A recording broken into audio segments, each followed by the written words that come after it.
রাধে রাধে। আজকে আমরা শ্রীমদ্ ভাগবতমের এই যে দ্বিতীয় স্কন্ধের প্রথম অধ্যায় সম্পর্কে আলোচনা করব। তো চলুন কথা না বাড়িয়ে শুরু করা যাক। আমি আবার ফর্মালি কথা বলা শুরু করেছি, তো এখন আবার স্বাভাবিকভাবে ফিরে আসছি। ওকে, 9 নম্বর শ্লোকে আমরা পৌঁছে গেছিলাম আগের পর্বে, তো আজকে 9 নম্বর থেকে শুরু করছি। परिनिष्ठितोऽपि नैर्गुण्य उत्तमश्लोकलीलाया गृहीतचेतराजर्षे आख्यानं यदधीतवना। অনুবাদ: হে রাজর্ষি, আমি নির্গুণ ব্রহ্মে বিশেষভাবে মগ্ন থাকলেও উত্তম শ্লোক ভগবানের লীলার দ্বারা আমার চিত্ত আকৃষ্ট হওয়াতে এই আখ্যান অধ্যয়ন করেছি। দেখুন সে কি করেছে, মানে এই কথাটি কে বলছে? শুকদেব বলছে। শুকদেব বলছেন কি সে নির্গুণ ভগবানের প্রতি আকৃষ্ট ছিল, কিন্তু পরমেশ্বর ভগবান শ্রীকৃষ্ণের লীলা রূপ মাধুর্য এতই সুন্দর এবং এতই আকর্ষণীয় যে সে আর নিজেকে দূরে রাখতে পারেনি কৃষ্ণর থেকে।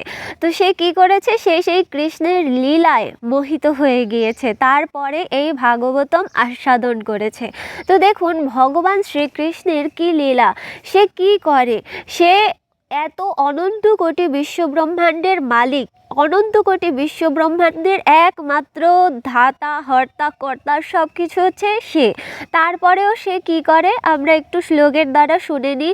শেষ গণেশ মহেশ দীনেশ সুরেশ যাহি নিরন্তর গাवे जाहि अनादि अनंत अशेष अखेद अभेद सुवेद सुनावे नारद से सुव्यास रटे पचिहारि तहु परिपार न पावे ताहे अहीर खिचो हरियाछ आभर छाछ पे नाच नचावे। মানে কি, শেষ গণেশ মহেশ দীনেশ সুরেশ যারা সারাদিন ভগবানের নাম গান করতে থাকে, তারপরে কি হচ্ছে, তারপরে বলা হচ্ছে কি ব্রহ্মর্ষি নারদ থেকে শুরু করে ব্যাসদেব আদি যারাই আছে না কেন, যারা বিজ্ঞ অভিজ্ঞ, তারা সদা সর্বদার জন্য ভগবত তত্ত্ব কথা বলতে থাকেন, কিন্তু বলেও তার মহিমা, তার অপার লীলা এগুলো শেষ করতে পারেন না।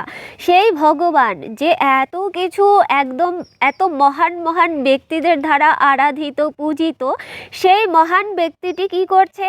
সে কি করছে? আহিরাখি ছোরি, মানে যারা কি গোয়ালা, সেই গোয়ালাদের কন্যা মানে গোপিনীগণ, সেই গোপিনীদেরকে নাচ দেখাচ্ছে। বোঝো অবস্থা।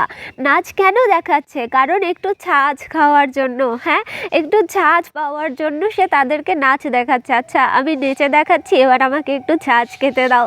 তো অনন্ত কোটি বিশ্ব ব্রহ্মাণ্ডের মালিক যে কিনা তার লীলায় তার ভক্তদের শান্ত করার জন্য, তার ভক্তদের আনন্দ প্রদানের জন্য নিত্য অবধি করে, তাহলে ভাবুন তার মহিমা কতটা। তার থেকে কে বা দূরে থাকতে পারে? আর কেউ যদি দূরে থেকেই থাকে তাহলে তো আমার দৃষ্টিতে সে কেমন মানুষ আমি আসলে বুঝতে পারি না, আমার বোঝার বাহিরে। তো চলুন আমরা শুরু করি 10ম শ্লোক। तदहं तेऽभिधास्यामि महापौरुषिको भावानः यस्य श्रद्धाधातामाशु सन्मुकुन्दे मतिः सति। অনুবাদ: আমি সেই শ্রীমদ্ ভাগবত আপনাকে শোনাবো। আপনাকে বলতে কাকে বোঝানো হচ্ছে এখানে? এখানে কিন্তু রাজা পরীক্ষিত, মহারাজ পরীক্ষিতকে বোঝানো হচ্ছে। আর কে শোনাবে? শুকদেব গোস্বামী শোনাবে।